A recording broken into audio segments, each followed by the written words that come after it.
स्वामी, आप नारायण का जाप क्यों कर रहे थे? पार्वती, मैं तो सदैव नारायण का ही ध्यान करता हूँ। किंतु आप नारायण और ब्रह्मदेव तो त्रिमूर्ति हैं, समकक्ष हैं। ब्रह्मा से जीवन की उत्पत्ति होती, जन्म होता, विष्णु उस जीवन का वहन करते और मैं उसका अंत,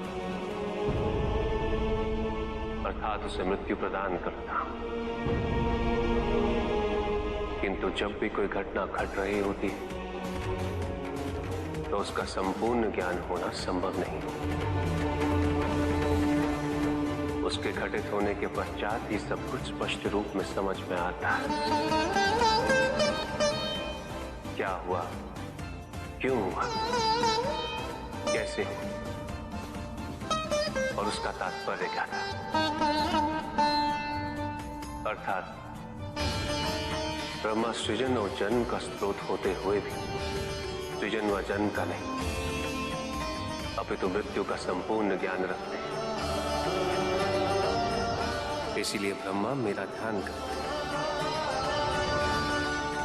विष्णु जीवन का वहन करते हुए भी जन्म व सृजन का मूल्य अधिक समझते हैं।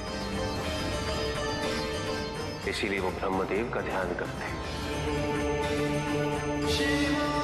और मृत्यु से पूर्व बीतने वाले जीवन का गुण सत्य मुझसे अधिक कोई नहीं समझ सकता। इसीलिए मैं नारायण का ध्यान करता हूं। स्त्री जन्म से किसी की पुत्री, धर्म से किसी की पत्नी और कर्म से किसी की माता, यही छवि है हमारे मन में एक स्त्री की, है ना। एक अतुलनीय योगदान है स्त्री का हमारे जीवन में, और बिना स्त्री के हम कुछ भी नहीं।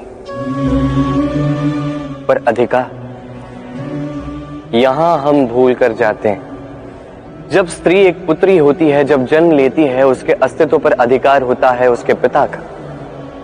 तत्पश्चात जब विवाह हो जाता है तो उसके अस्तित्व पर अधिकार होता है उसके पति का। और जब वो माता बनती है तो स्वयं ही अपने समस्त जीवन का अधिकार अपने संतान को सौंप देती है।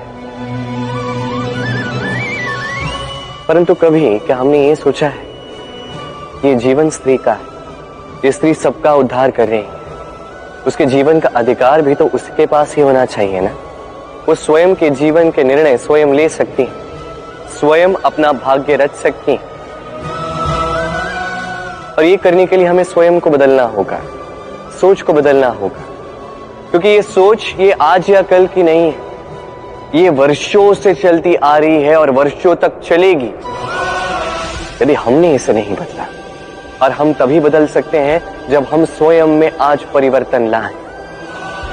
आज के पश्चात, इस क्षण के पश्चात किसी भी स्त्री पर अकारण अधिकार स्थापित करने से पूर्व सहस्त्र बार सोचना, क्योंकि जब स्त्री अपना अधिकार छीनने पर विवश हो जाएगी तब केवल और केवल महाविनाश ही होगा।